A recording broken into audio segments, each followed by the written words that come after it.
आदरणीय आदरणीय सम्मानित सभी साथियों, संविधान में प्रदत्त दूसरे नंबर की पोस्ट के विराजित व्यक्ति उपराष्ट्रपति धनखड़ जी ने हमारे प्रदेश के पूर्व मुख्यमंत्री और देश के कृषि मंत्री शिवराज सिंह चौहान जी को वही बात कही जो हम लगातार कई सालों से कहते आए हैं कि अगर इस देश में कोई एक राजनीतिक व्यक्ति सबसे ज्यादा झूठ बोलने वाला कोई है तो वो शिवराज सिंह जी चौहान है। उनको अगर गूगल करके देखो तो सबसे झूठ बोलने वाला व्यक्ति कौन, तो शिवराज जी चौहान साहब का नाम आता है। साथियों, जो बात लगातार एक साल से मेरे प्रदेश कांग्रेस के अध्यक्ष बनने के बाद से कांग्रेस पार्टी कहती आई है और उससे पहले से भी कांग्रेस पार्टी कहती रही है कि शिवराज जी जनता से भी झूठ बोलते हैं, व्यवस्था से भी झूठ बोलते हैं। 12 मंगलवार पिछले चले गए, मैंने उनसे टाइम मांगा कि मुझे आप समय दो, देश के कृषि मंत्री, मैं भी एक पार्टी का अध्यक्ष हूं, कांग्रेस पार्टी विपक्ष की प्रमुख भूमिका निभाती है आप ही के राज्य में, तो मैं किसानों के हित और अधिकारों की आपसे बात करना चाहता हूं, पर उन्होंने समय देना उचित नहीं समझा। ये मेरा व्यक्तिगत रूप से कोई अपमान नहीं है, व्यवस्था का अपमान है। मैं शिवराज सिंह जी चौहान को अगर थोड़ा सा भी राजनीतिक रूप से मर्यादा बची हो तो देश के उपराष्ट्रपति ने आपके काम के तरीके पे सवाल उठाए और ये कहा है कि आप कर क्या रहे हो। इतने साल से किसान अपने फसलों के दाम मांग रहे और आप मौन हो, चुप हो, क्या प्रयास किया। और उसी टाइम एट ए टाइम संसद में वो बोले कि हमने समर्थन मूल्य लागत से डबल नरेंद्र मोदी की सरकार देती है। ये संसद में 3 दिन पहले शिवराज सिंह चौहान ने वक्तव्य भी दिया। इसका मतलब है कि फिर या तो धनखड़ साहब की भावना गलत थी या शिवराज जी ने संसद के अंदर झूठ बोला। क्लियर है। मैं अनुरोध करता हूं, धनखड़ साहब को धन्यवाद देता हूं, साधुवाद देता हूं। उनका हम नागरिक अभिनंदन करेंगे। उन्होंने किसानों के हितों और अधिकारों की बात कही। मैं उनको खुद व्यक्तिगत रूप से जाकर उनसे मिलूंगा और उनसे आग्रह करूंगा कि इतनी हिम्मत से आपने इस सरकार को आईना दिखाया, नरेंद्र मोदी जी को दिखाया, शिवराज सिंह चौहान जी को दिखाया। यही बात वो सदन की आसदी पर बैठकर भी निर्णय लें और इस सरकार को आईना दिखाएं। देश के प्रधानमंत्री को भी यही बात कहें, ये आग्रह करूंगा। मैं चिट्ठी लिखूंगा, पत्र लिखूंगा, ट्विटर के माध्यम से भी उनसे आग्रह करूंगा। मैं फिर से, शिवराज जी, आपने 1 साल पहले चिल्ला कर कहा कि 3100 के धान के दाम मिलना चाहिए। आज धान की खरीदी हो रही है 2300 रुपए में। यानी आपका झूठ, आपका पाखंड सर चढ़ के बोल रहा है। फिर दूसरी ओर मोहन यादव जी विदेश गए, लंदन गए और शहरों में गए, यहां भी इन्वेस्टर मीट की। क्यों? नया इन्वेस्ट आए, प्रदेश का विकास हो।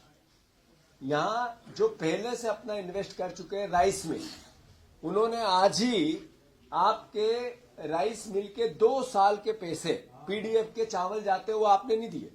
वेयर हाउसिंग, जहां पर यह अनाज रखा जाता है गेहूं का, उनके पैसे 2 साल से नहीं दिए। इसको लेकर लोगों ने आपके संबंधित कर्मचारी को, अधिकारी को ज्ञापन दिया, उनसे शिकायत की, उसका मैंने ट्वीट किया। यानी जो लोग इन्वेस्ट कर दिए उनका ध्यान नहीं है, वो अपने मिलों पे ताले लगा रहे हैं, उसका ध्यान सरकार को नहीं है। दूसरी ओर इन्वेस्टर लेने जा रहे हैं, यानी ये देश को, प्रदेश को कर्ज में डालकर एक तरह से राजनीतिक अय्याशी की जा रही है। इसके पैसे का दुरुपयोग किया जा रहा है। ये आप ये देखो कि विदेश में जाके तेज गाड़ी में बैठना और उसका आनंद लेना और उसके वाक्य सुनाना, उस मत से ही, उस मानसिकता से मुख्यमंत्री बाहर नहीं आ पा रहे। उनको देखना था कि राइस मिलों में ताले लग गए हैं, वो लोग आ गए कि हमारे पुराने पैसे दो तो हम अब चालू करेंगे, तब मुख्यमंत्री का ध्यान जाना चाहिए कि नहीं गया। तो मैं फिर से शिवराज सिंह चौहान को इसी वक्त अपने पद से इस्तीफा देना चाहिए, इसलिए कि मध्य प्रदेश में सबसे बड़ा झूठ बोल के गए कि हम 3100 धान का दाम देंगे, नहीं दिया। 2700 गेहूं का दाम देंगे, नहीं दिया। हमने 6000 के जो सोया स्टेट के किसानों ने आंदोलन किए और उनको गुमराह किया, समर्थन मूल्य की बात की, अलग अलग इवेंट किए, पर आज भी 4,000 रुपए के आसपास सोयाबीन खरीदी जा रही। वहीं भारत सरकार ने 4200-4300 रुपए लागत मूल्य भारत सरकार के नाम से, तो यही संसद में आप झूठ बोले 3 दिन पहले। यानी आप लगातार झूठ बोलते हो, गुमराह करते हो, और ये बात सिर्फ विपक्ष नहीं कहता, देश का उपराष्ट्रपति कहता है। इसलिए आपको आपके पद से इस्तीफा देना चाहिए। मध्य प्रदेश में बांग्लादेश की घटना को लेकर लोग सड़कों पे थे। ये मैसेज क्या था? ये मैसेज कांग्रेस की उस विचारधारा का समर्थन था कि दुनिया में कहीं भी माइनॉरिटी हो उसकी रक्षा सरकारों को करनी चाहिए। हमारे एक सांसद ने, जो सहारनपुर के हैं, इमरान मसूद, उन्होंने एक नोटिस दिया है संसद में, और ये कहा है कि बांग्लादेश के अल्पसंख्यक भाई, हिंदू अल्पसंख्यक या अन्य अल्पसंख्यकों की रक्षा हो, इसके लिए सरकार दबाव बनाए, भारत सरकार दबाव बनाए। वो जो भी राजनीतिक रूप से कूटनीति होती है, जो डिप्लोमेसी होती है, उस पर बात करें। वो व्यापार व्यवसाय की दृष्टि से सरकार पे दबाव बनाए, हमारी ट्रेनें जाती है उस पर रोक लगाए। जो हमारे हिंदू धर्म के मंदिर और अलग अलग परिवार के लोग अपने आप को वहां असुरक्षित समझते हैं, इसके पीछे अगर किसी का फेलिवर है तो भारत सरकार का है, नरेंद्र मोदी जी का, विदेश मंत्रालय का है। तो ये जो आंदोलन हुआ है, मैं समझता हूं ये संवाद के अधिकार की सुरक्षा देते हैं, और ये मैसेज दे रहे हैं नरेंद्र मोदी जी को कि आपने अपने आसपास के जितने भी देश थे वहां जिस तरीके की कूटनीति का भाव आपको बनना था उसमें फेल हुई है सरकार। हम समर्थन करते हैं, हम मांग करते हैं कि जो हमारी माइनॉरिटीज है आसपास के देशों में, वो बांग्लादेश हो या पाकिस्तान हो या अन्य देश हो, वहां कनाडा में भी इसी तरह के हमले हुए, अमेरिका में भी कई जगह इस तरह की थोड़े दिन पहले घटनाएं हुई। अल्टीमेटली नरेंद्र मोदी इस पे मौन क्यों रहते हैं? जब भारत सरकार एक जिस देश को हमने बनाया, हमारे देश के रहमो करम पे बांग्लादेश बना, जिसका की स्थापना हुई, वह हमारे लोगों की रक्षा नहीं होती है, तो इसका मतलब आज की सरकार का फेलिवर है।